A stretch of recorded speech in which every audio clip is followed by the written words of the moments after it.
Shalom, shalom, boa tarde. Hoje nós estamos no dia 14 de Adar do ano de 5.783. É a tarde com a Torá, no dia 7 de março do ano de 2023. Estamos aí na terceiro dia da semana, o terceiro dia, que corresponde à nossa terceira aliá, a nossa terceira leitura da nossa paraxá semanal. Hoje, até o pôr do sol, nós estamos aí ainda dentro de Purim. Então, daqui a pouco nós vamos falar sobre 9 qualidades especiais de Esther. E também temos diante de nós aí a questão de que precisamos seguir o exemplo de Moshe. Assim diz o nosso Rebbe Menachem Mendel, o tzadik da nossa geração, o justo. E também a nossa liderança espiritual máxima da nossa geração. Hoje, durante o dia, nós temos aí para cumprirmos, de forma voluntária e espontânea, a questão da tzedakah para fazermos, no dia de hoje, dentro de Purim. Lembra das instruções que foram dadas anteriormente, ok? Então, aqui à tarde com a Torá, a sinagoga Bnei Noach, Bauru e região, então está indicando, desculpa aí gente, então a tarde com a Torá está indicando aqui duas manifestações ou dois objetivos ou alvos para você poder praticar o Matanot Laevionim, levar, enviar, entregar, doar para os necessitados. Então a primeira indicação que nós fazemos é exatamente a sinagoga sede, a sinagoga Rabá de Brooklyn, São Paulo, com a liderança do nosso Rav Yafko Gerenstad, para se fazer a doação. A chave da doação é exatamente o CNPJ, ali da nossa sinagoga Brooklyn, com o nosso Rav. Então, a nossa primeira indicação para cumprirmos o Matanot, nós já fizemos isso hoje, é o CNPJ da sinagoga Rabá de Brooklyn, São Paulo. A chave do Pix é 04 180 343 000136, Assim que encerrarmos a live, você pode retornar aí ao princípio do vídeo e poder pegar os dados melhor ainda.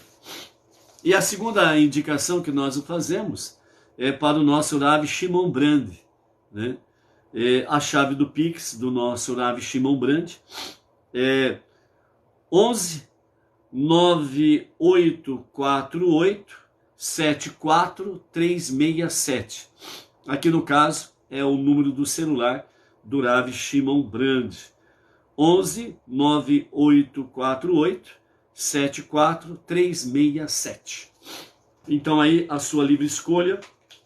Você tem, os alvos aí indicados que você pode fazer a sua doação, a sua tzedakah, que é exatamente para o dia de hoje de Purim.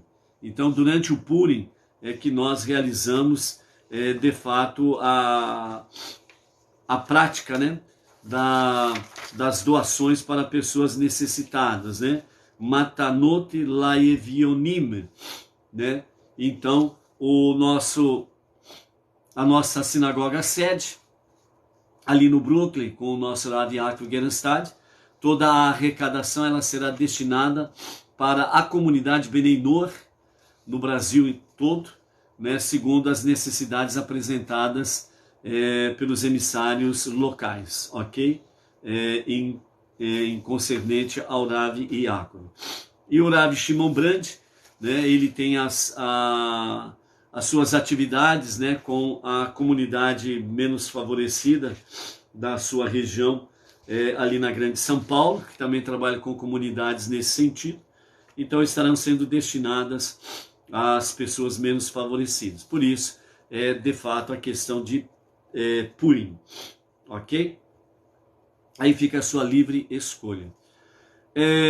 Iniciando as nossas reflexões, então nós temos aí para hoje exatamente a questão das 9 qualidades ou lições ou exemplo da rainha Esther, né? São de fato 9 lições que os nossos sábios trazem para nós e que nós podemos ter assim, uma consideração de uma mulher notável, né? Dentro das mulheres judias na história judaica. Então a impressionante história de Esther traz para nós várias lições e aqui nós vamos destacar entre tantas, vamos destacar 9 para trazer aos amados aqui que os nossos sábios trazem para nós, ok? Então a primeira lição que nós aprendemos com Esther: acredite em seus poderes ocultos. O segundo, abrace o seu destino. Terceiro, deixe sua beleza interior brilhar. Quarto, atenha-se aos seus princípios. Quinto, juntos somos mais fortes. Sexto, quando estiver com problemas, volte-se para Deus. Sétimo, assuma liderança na ação. Oitavo, prepare-se para fazer sacrifícios. Nada vem de mão beijada, não esqueça isso. E a 9ª lição que nós temos aí: jamais perca a esperança, né? Então essas são 9 lições que nós vamos discorrer um pouquinho mais aqui dentro dessas características da nossa rainha Esther. Eu peço a vocês encarecidamente licença.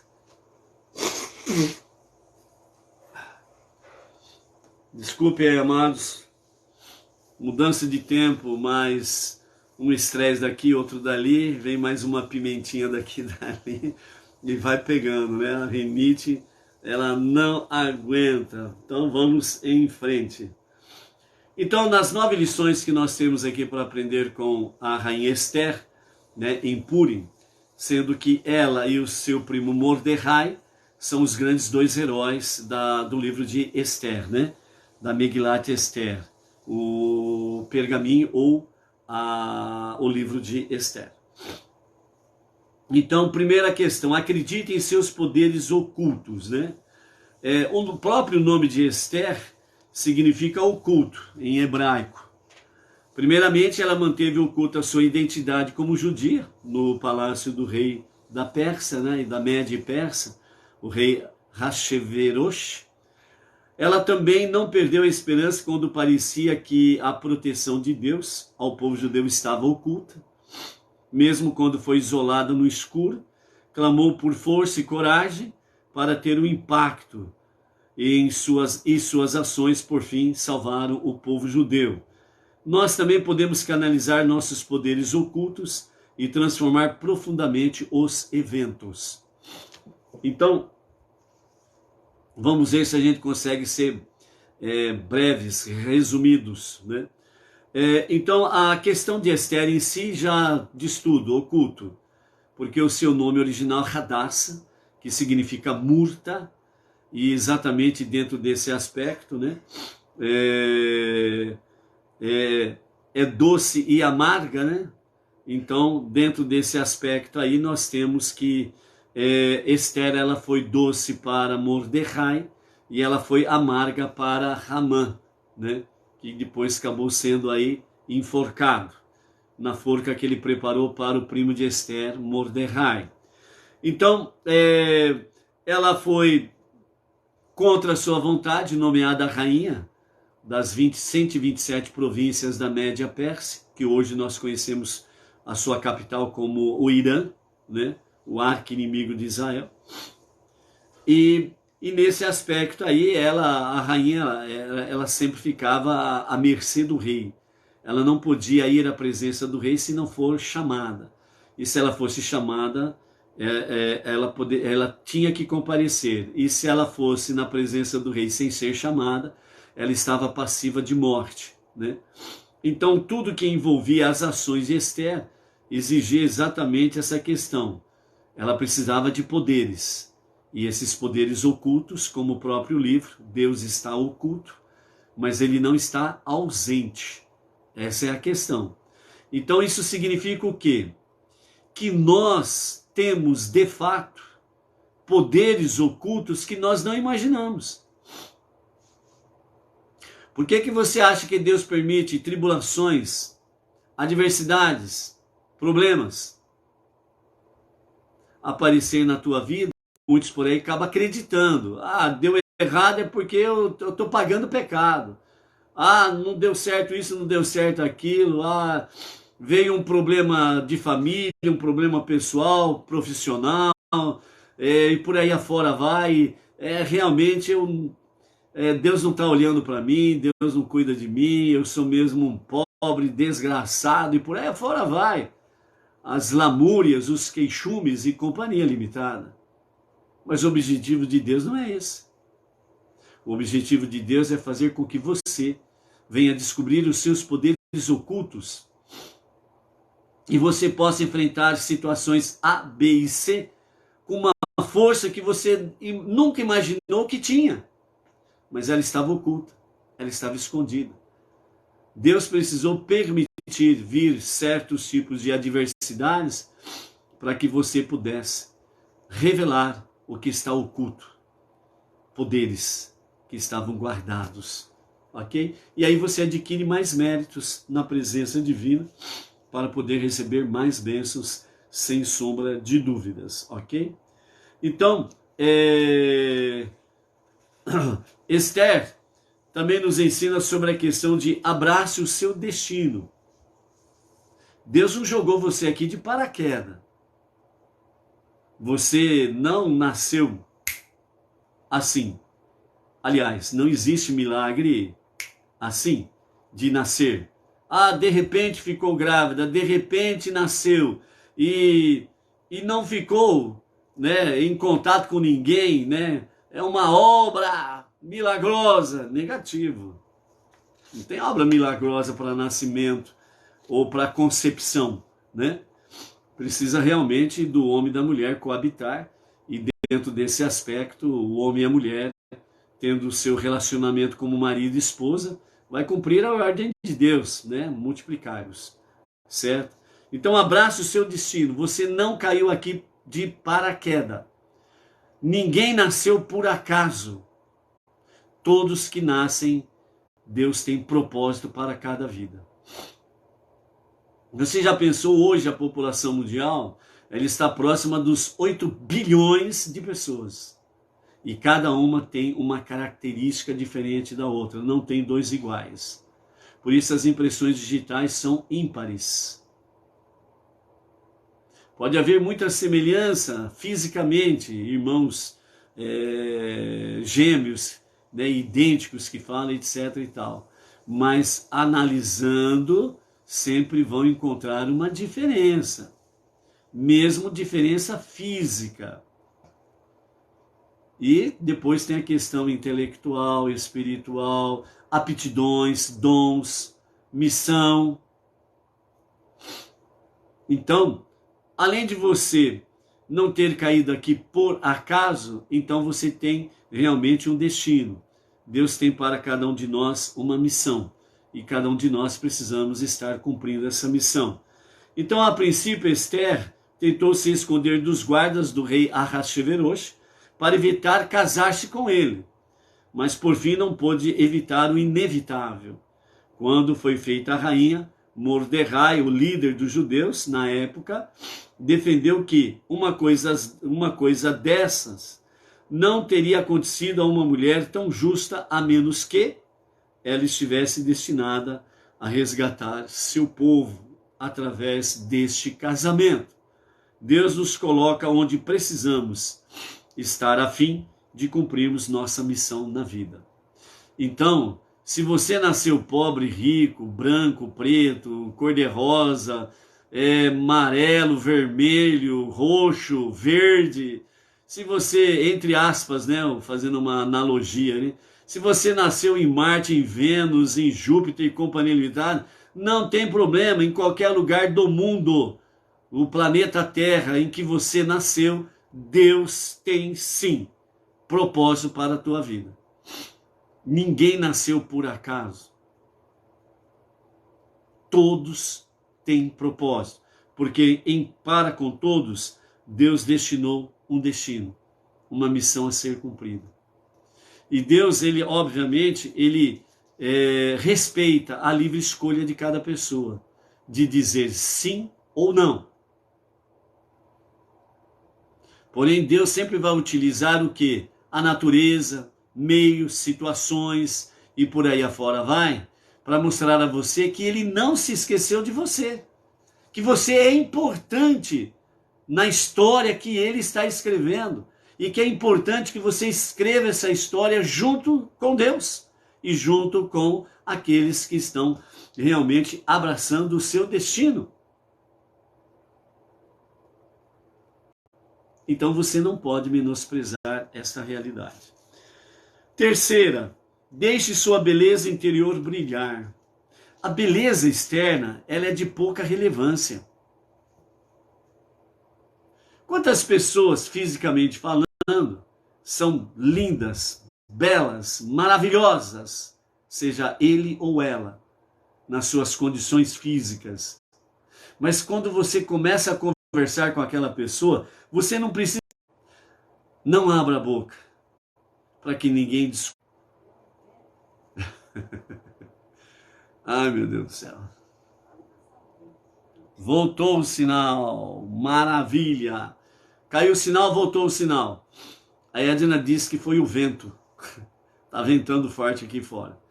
Então, amados, o que Deus tem para cada vida é que você é importante para Ele. Você tem um lugar dentro das atividades divinas neste mundo. E você não está aqui por acaso.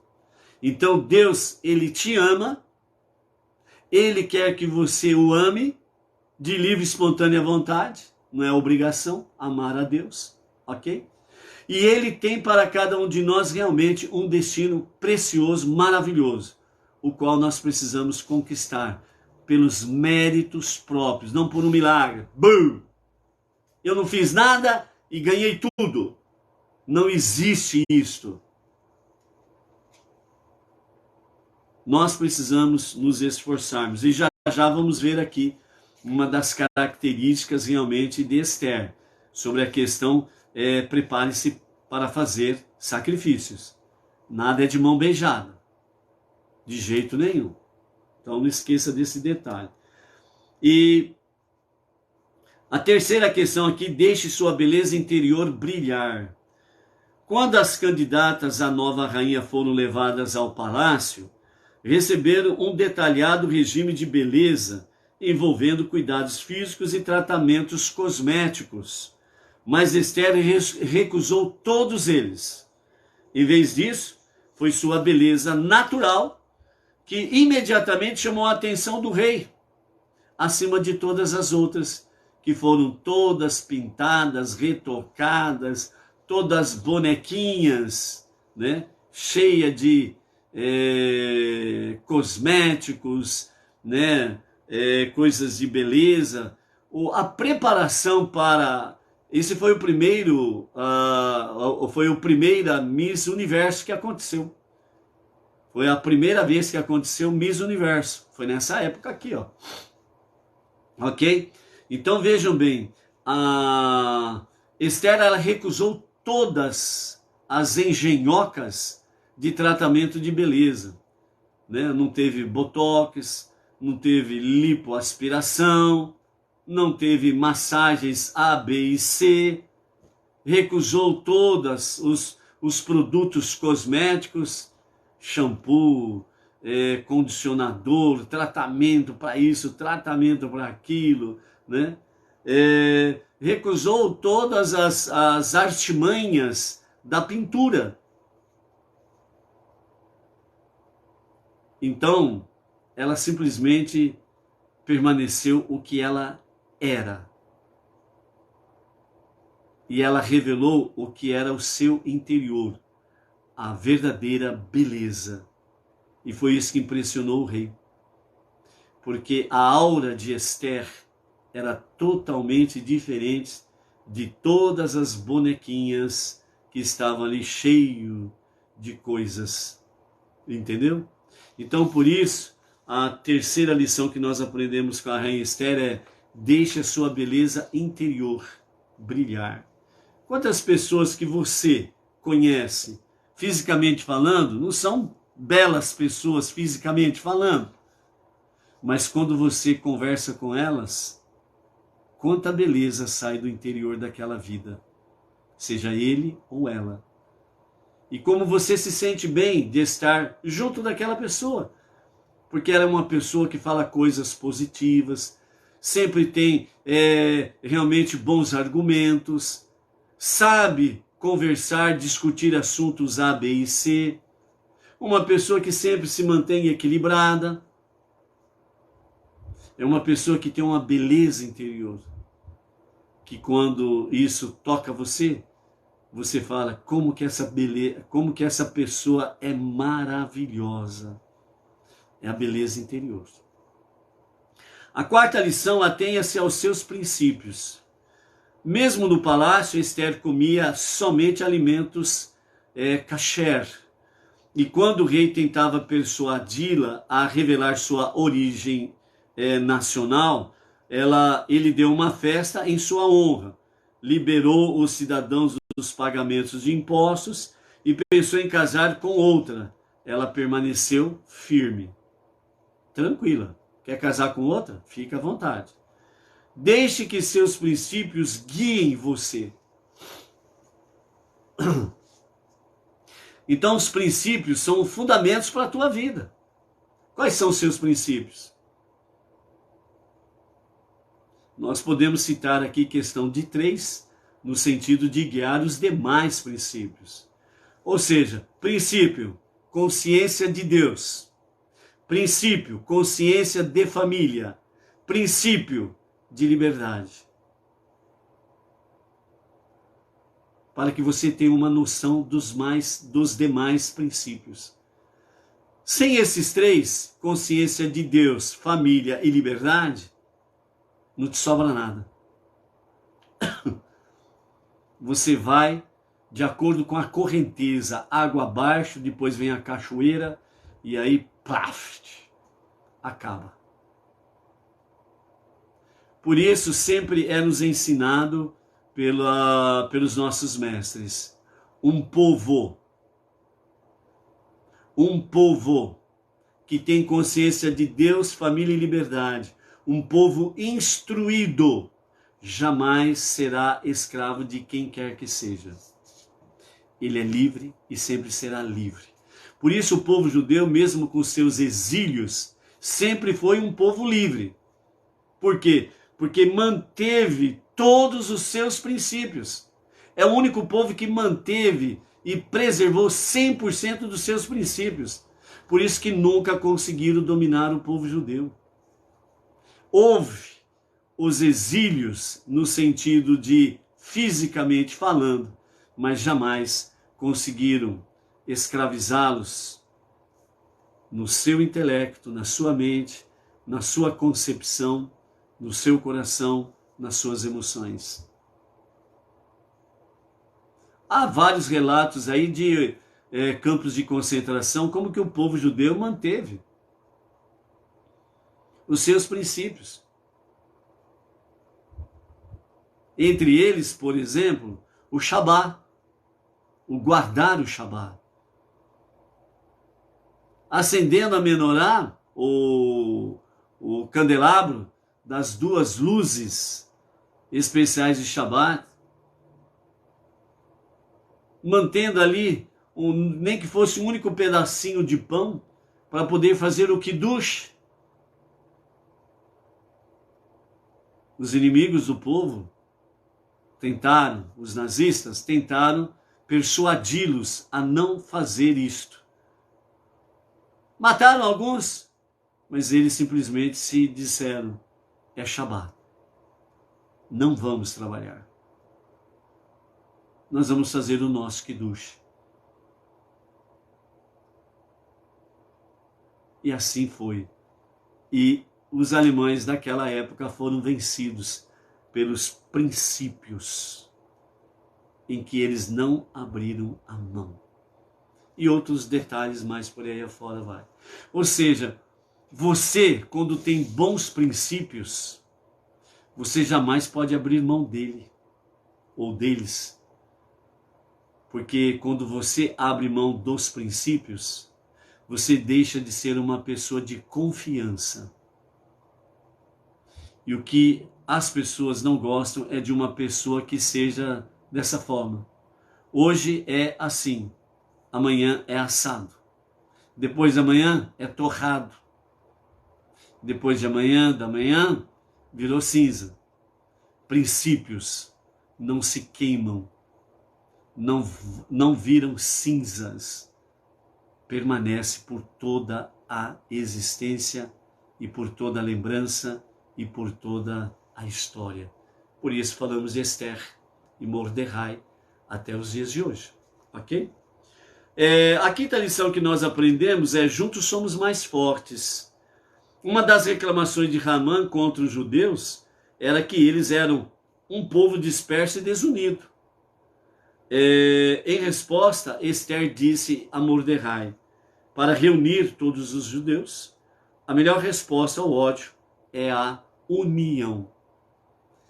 Engraçado nós podemos refletir sobre isso daqui. Juntos somos mais fortes.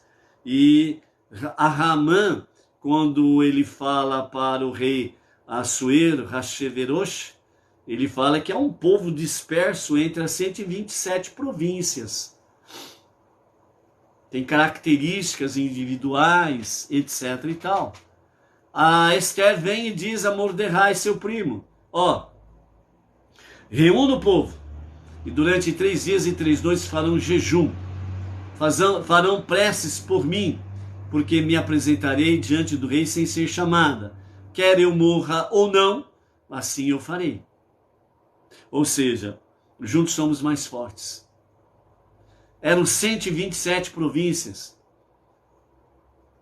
O Irã, que é conhecido hoje, e todos os países ali, até do norte ao sul do continente africano, pertencia ao rei da Média e da Pérsia. Eram 127 províncias. Mordecai envia a sua carta a todas as 127 províncias que tinham judeus em todas elas. E mesmo longe, à distância um do outro, se reuniram em união e em unidade, com o mesmo pensamento, princípio de consciência de Deus, com o mesmo princípio de consciência de família e o mesmo princípio de consciência de liberdade.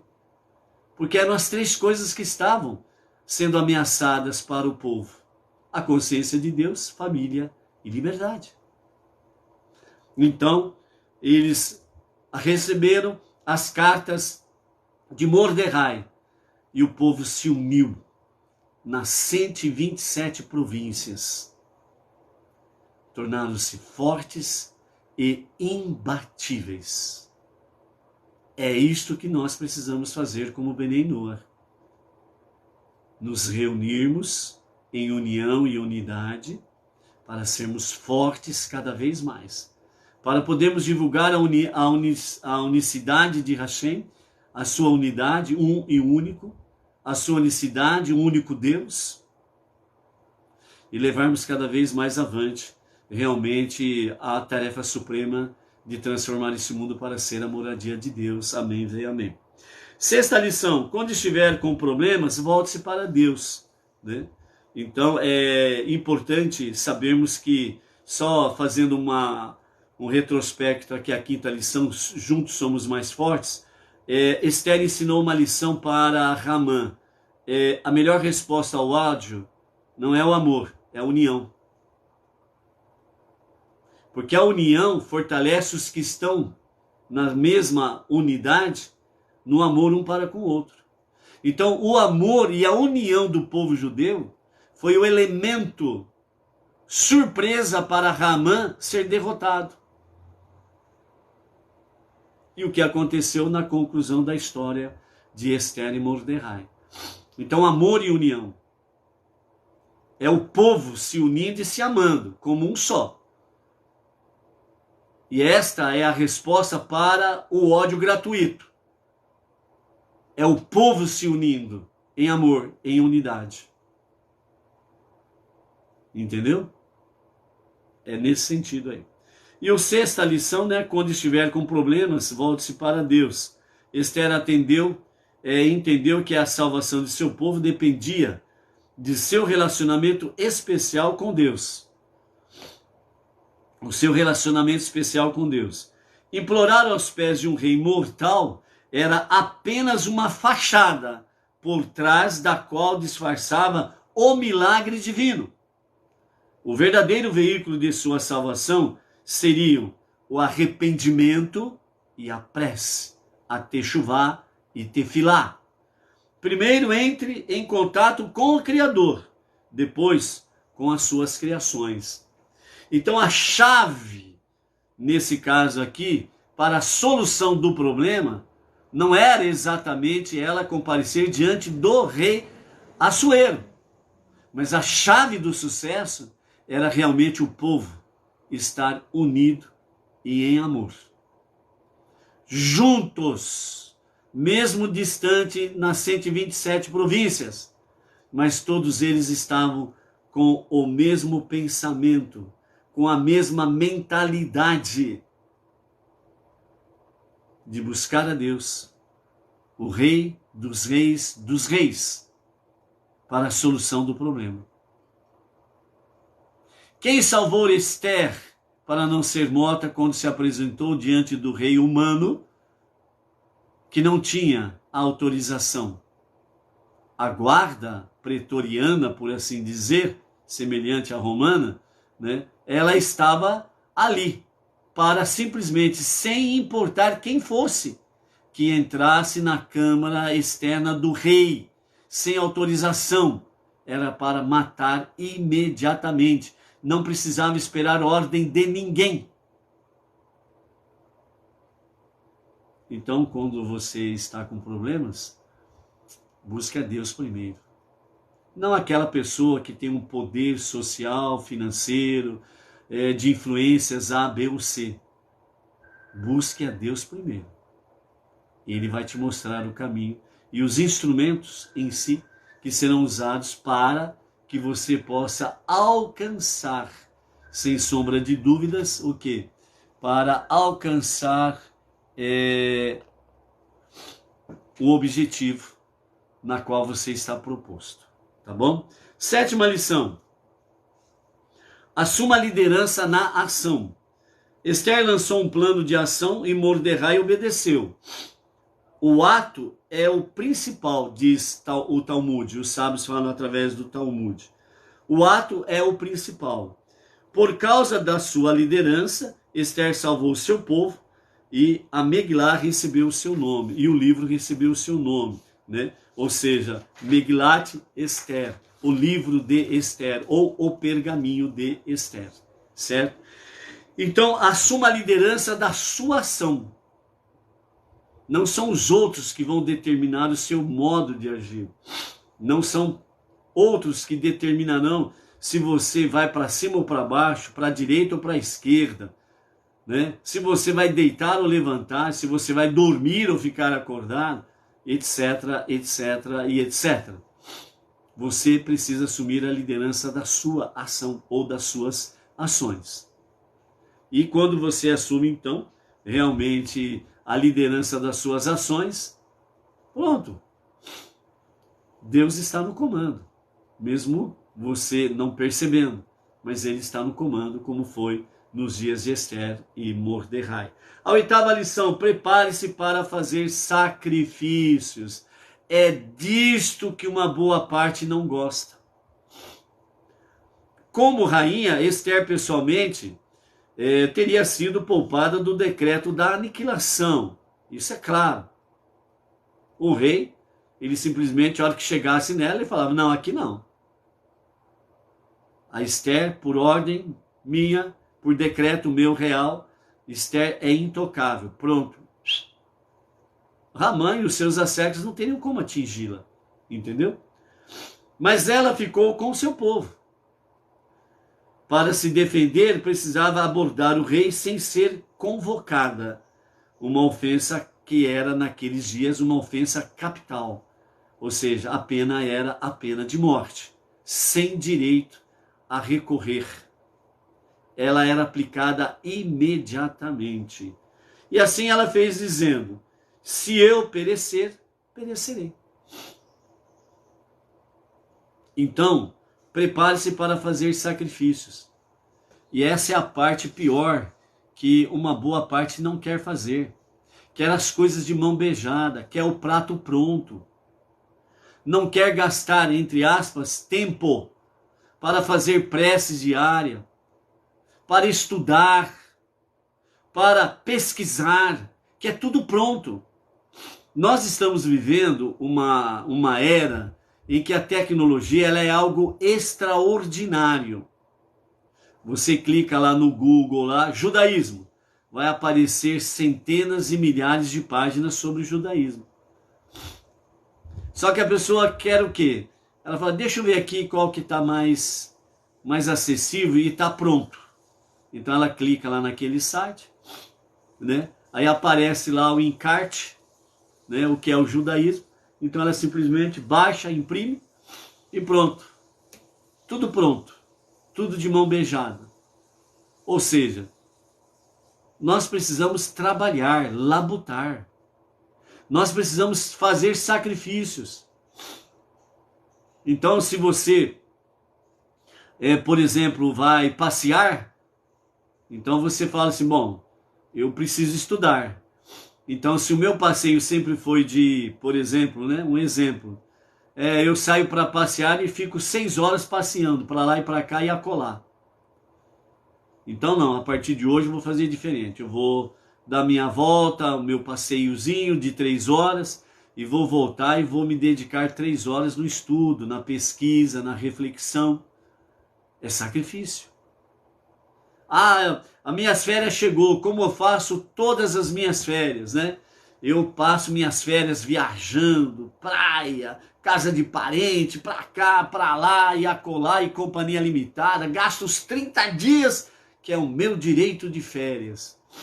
E durante 30 dias a pessoa nem lembra que Deus existe, né?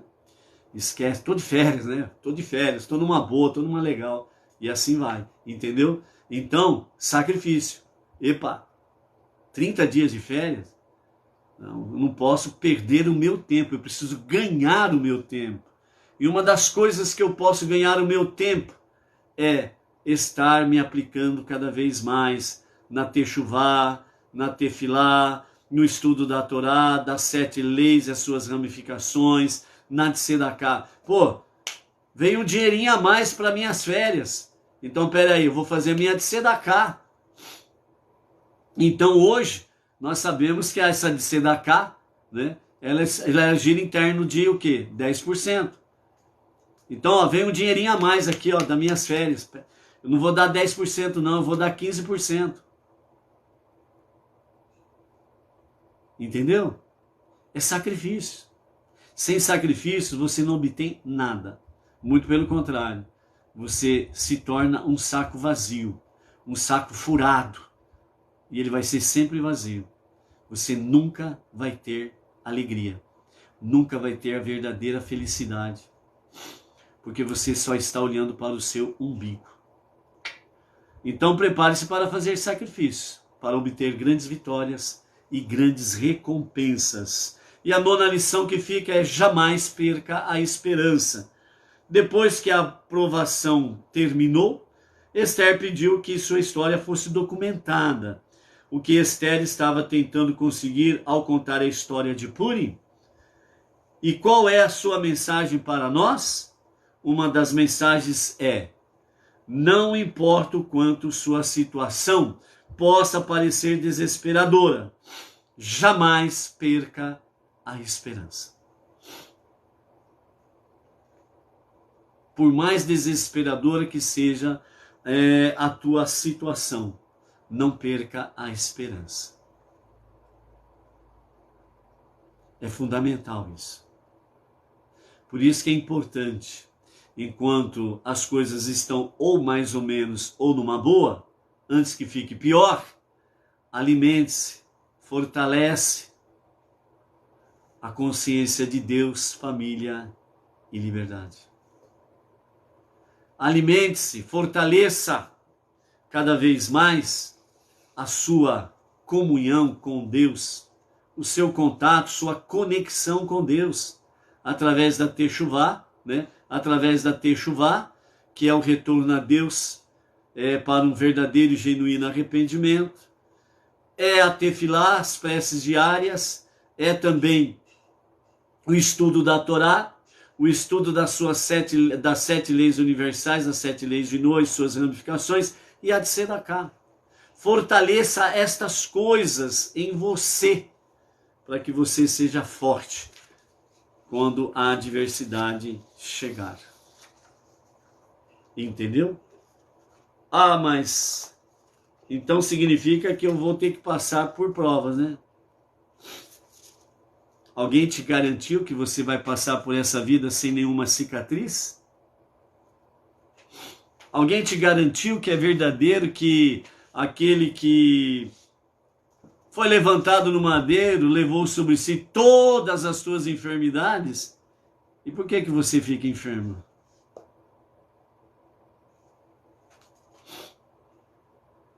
Deus, ele permite as provas para que você seja mais forte, para que você possa fazer brilhar todas as suas belezas e poderes ocultos, para que você possa dignificar o único Deus, o único Criador, o único Redentor e o único Salvador.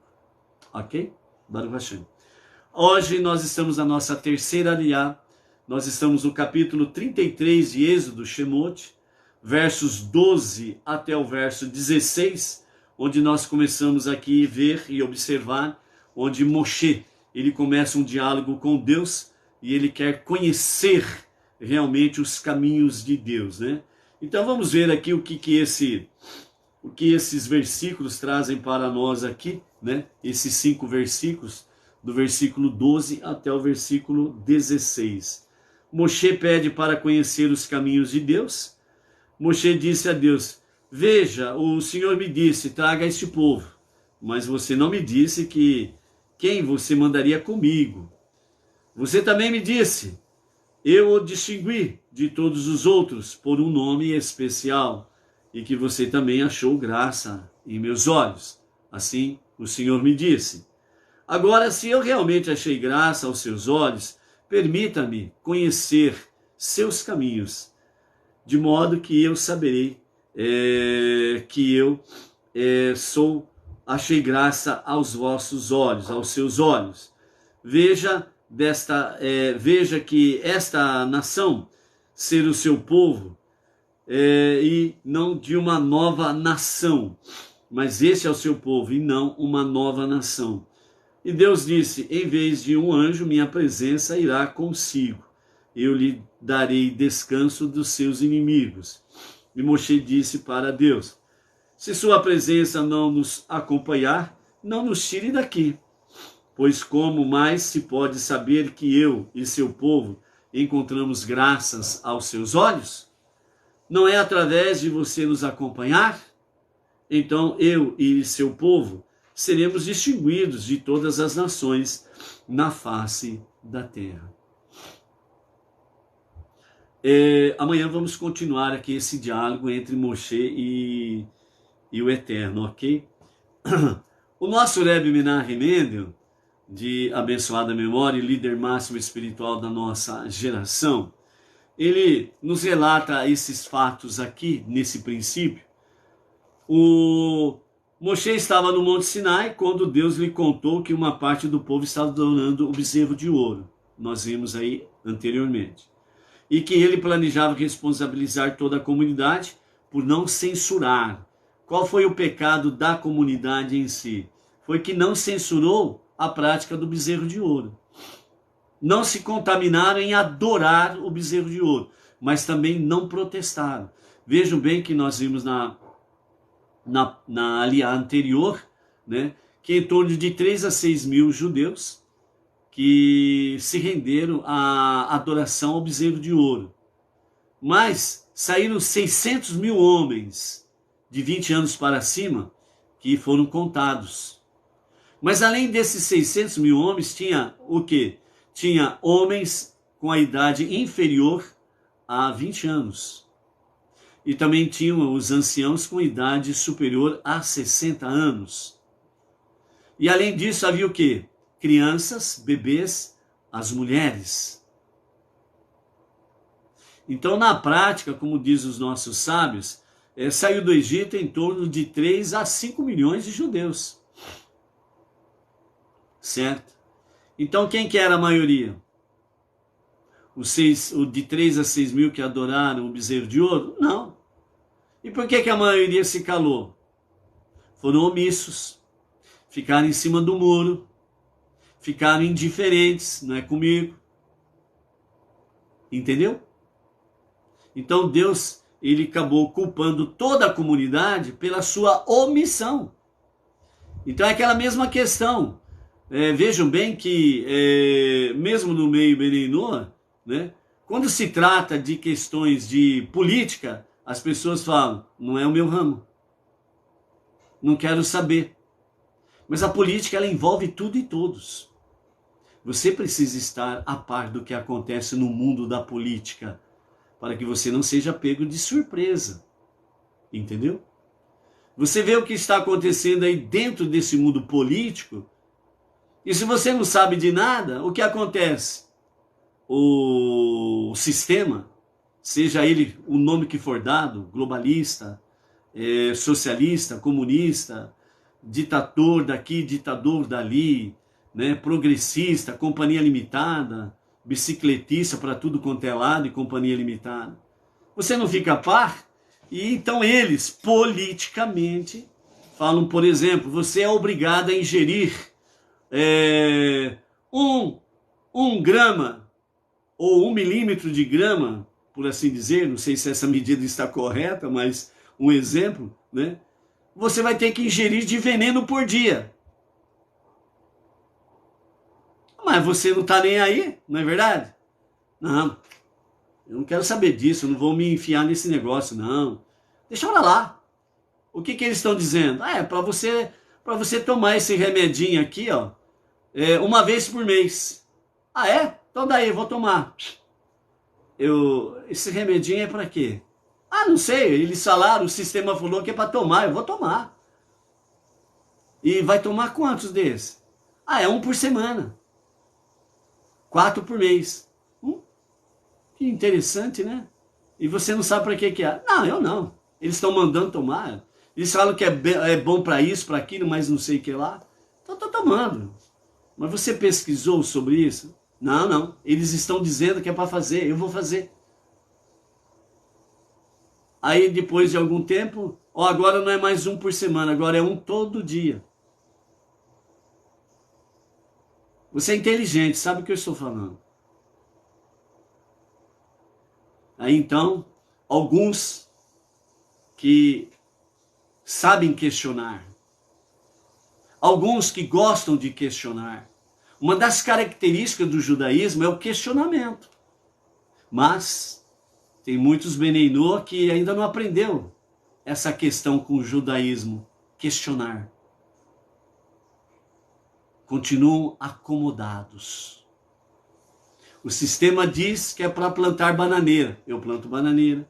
O sistema diz agora que eu vou plantar abacaxi. Eu vou plantar abacaxi. O sistema diz agora que eu tenho que ficar trancafiado em casa. Eu fico. O sistema diz que agora, para sair de casa, eu preciso colocar uma fantasia na minha cara, ou uma focinheira. E então eu coloco. O sistema diz que eu preciso realmente tomar remédios, injeções e picadas daqui e dali, para isso e para aquilo. Eu tomo. Mas não questiona se isso é prejudicial para a sua vida ou não. Ah, mas o sistema diz que é bom. E é por isso que nós estamos vendo aí, na atualidade, vários processos acontecendo na Europa, Canadá e nos Estados Unidos. Você já pesquisou sobre isso? Ah, desculpa, eu esqueci. Você não é de questionar, né? Você ainda não aprendeu essa parte do judaísmo, né? Questionar. Ainda você não aprendeu, ainda você está naquela velha vida, acomodado, debaixo de sombra e água fresca. Desculpa, esquece essa parte, tá bom? Mas para aqueles que sabem questionar, continue questionando, porque você está salvando sua vida, da sua família e a sua liberdade. Então, nesse aspecto aí, nós vemos que a realidade dos fatos nos traz esses detalhes quando nós refletimos sobre a palavra e quando nós fazemos uma comparação e questionando, nós vamos aprendendo mais e melhor, entendeu? Então, por isso, Moshe, ele realmente, ele implorou para Deus que ele não anulasse, ou extinguisse, ou exterminasse todo o povo. Porque esse não foi o seu dito que faria um novo povo, mas o povo que saiu do Egito, é o seu povo. E agora, como diz o Talmud e a Mishnah, e agora o Senhor está querendo fazer de mim um novo povo. Se 3 pés não conseguiram sustentar uma mesa, imagine um pé, não vai conseguir sustentar a mesa. Trocando em miúdos, Moshe estava dizendo, segundo os nossos sábios, se Abraham, Isaac e Jacob, os patriarcas, não conseguiram manter o povo 100% perfeito, imagine eu, Moisés, sozinho, também não vou conseguir. Então, com esta ação de Moshe, ele vai e recebe realmente o perdão divino e ele implora para que Deus continue entre eles a conduzi-los à terra prometida. Então, quando Moshe viu as pessoas adorando o bezerro de ouro, quando ele chegou lá embaixo, ele compreendeu que o povo não estava preparado para receber a Torá. E então o que Moshe faz? Ele quebra as 2 tábuas. Ele quebra as 2 tábuas. Aí você vai dizer assim, mas Moisés poderia pelo menos guardar, né? Dava em outra oportunidade. Não. O Talmud e a Mishnah, os nossos sábios ensinam que as 2 tábuas, que era um resumo de tudo que Moshe recebeu dos 5 primeiros livros no Monte Sinai, certo? Era realmente a aliança, era o contrato de casamento. E se o povo recebe a Torá daquela forma, inconstante, uns porque estavam adorando o bezerro de ouro, os outros porque não sabiam o que fazia, ficaram omissos, ficaram em cima do muro. E todos se tornaram culpados de um mesmo pecado. Então, se o povo recebe a Torá daquela forma, as 2 tábuas, que é a Ketubá, o contrato de casamento, qual era, né, ou qual está inserido na Torá, qual é a pena para o pecado de adultério? A pena capital, a morte. Todo o povo teria que morrer se recebesse a Torá daquela forma. Já pensou nisso? Porque eles estavam adulterando. Eles estavam traindo Deus com um bezerro de ouro. Eles transformaram o soberano numa imagem de bezerro que come capim e faz um monte de caca. Compararam Deus a isto. Um adultério violento contra Deus. Entendeu por que Moshe quebrou as tábuas? A ação dele foi uma ação de herói. de uma pessoa muito, mas muito inteligente, à frente do seu tempo, da sua época e de muitas gerações posteriores. E por isso, então, ele atirou e quebrou as tábuas. Moshe voltou a subir ao monte Sinai por outros 40 dias, durante os quais assegurou o perdão de Deus ao povo. E depois de descer de sua segunda estada no Monte Sinai, Moshe pediu a Deus que sua presença voltasse a morar entre o povo e Deus aceitou a petição de Moshe. Então, nesse sentido, Moshe pediu a Deus, para omitir o nome dele na Torá, caso ele não agisse dessa forma. O que Moshe estava fazendo ali? Ele estava dizendo claramente para Deus: Senhor, se o Senhor não perdoar o povo, então risca o meu nome do teu livro. O amor de Moshe pelo povo era muito forte. Essa é uma característica da liderança.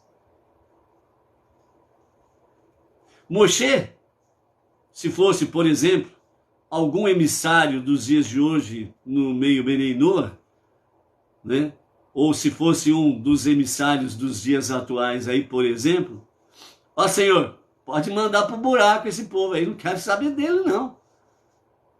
Adorando ídolos, pode mandar pro buraco aí, vamos fazer um povo novo.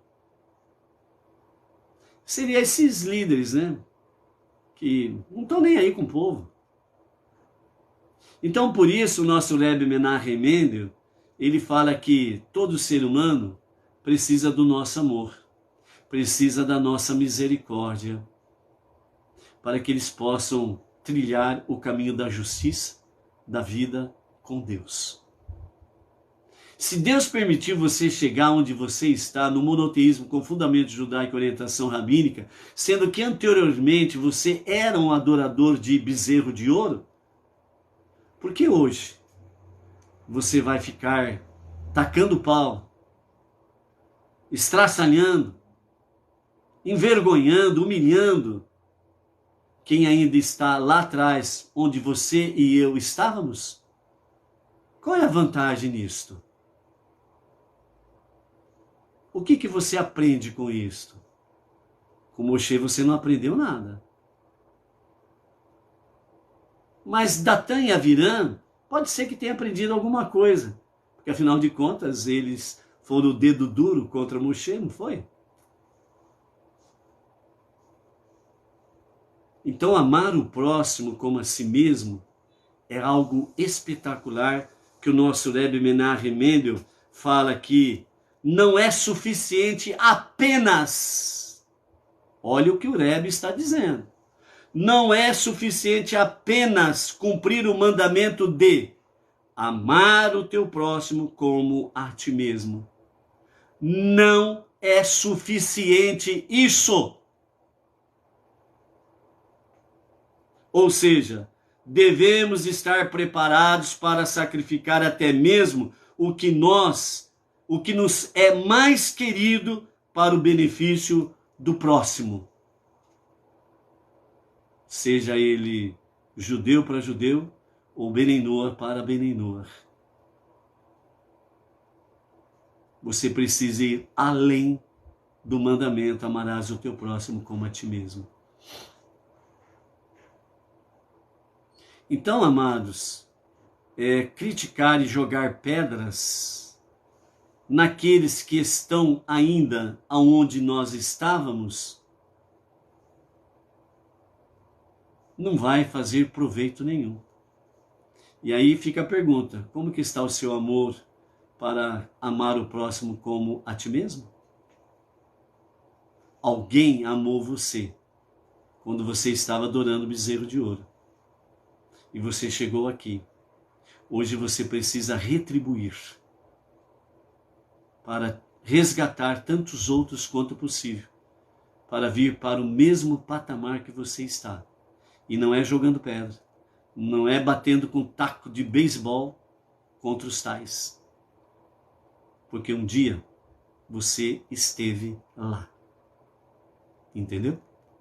E por isso o nosso Rebbe Menachem Mendel, né, nos fala exatamente disso, estarmos preparados para sacrificar até mesmo o que nos é mais querido ou importante para o benefício do nosso próximo. E assim, seja de forma pessoal ou particular, ou como comunidade, grupo de pessoas. Nós precisamos estar dispostos a sacrificar muitas coisas da nossa vida para poder resgatar outras pessoas, ok? Por mais distante que naquele momento pareçam estas pessoas estarem longe de Deus e da sua Torá. Por mais que pareça que as pessoas estão longe de Deus e da sua Torá, e você, bonitão, cheio de sabedoria, cheio de conhecimento dos hipócritas, você agora fica jogando pedrinha neles, pedronas, taco de beisebol e patati e patatá.